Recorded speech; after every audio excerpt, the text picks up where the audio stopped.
In this week's Above the Tearline, we're going to discuss how agents or informants are met in hostile countries such as Pakistan, Yemen, and Russia in response to many questions that have been posed by Stratfor members.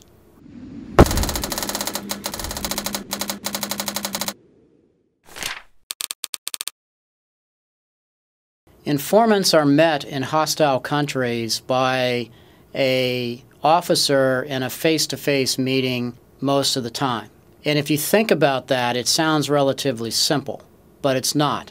There's a lot of things that take place behind the scenes.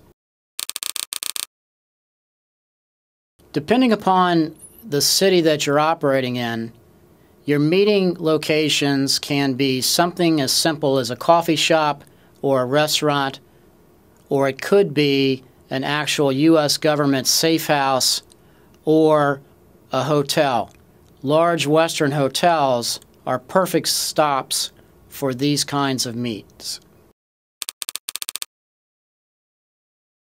In most cases, a two-man security team is deployed, and their job is to do a recon of the location to make sure that the intelligence officer is not being set up by a double agent, or that the informant that's coming to the meeting is not dragging surveillance to the location, and to make sure that that meeting location is not compromised by host government intelligence or terrorists who may be planning an attack.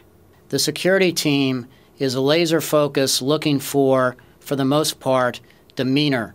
For example, they're looking for individuals that appear out of place or individuals that are talking on a cell phone when the informant shows up or the actual intelligence officer arrives for the meeting site.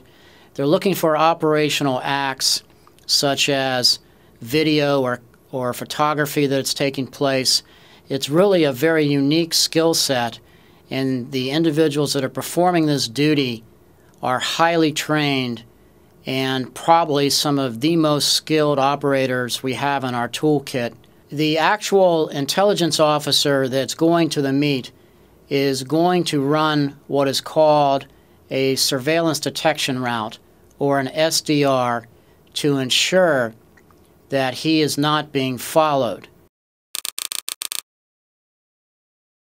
The difficulty with this kind of meeting in a hostile country is that when things go wrong, they really go wrong. You either have some sort of violent action take place, or the people involved with the meeting are arrested by the local authorities.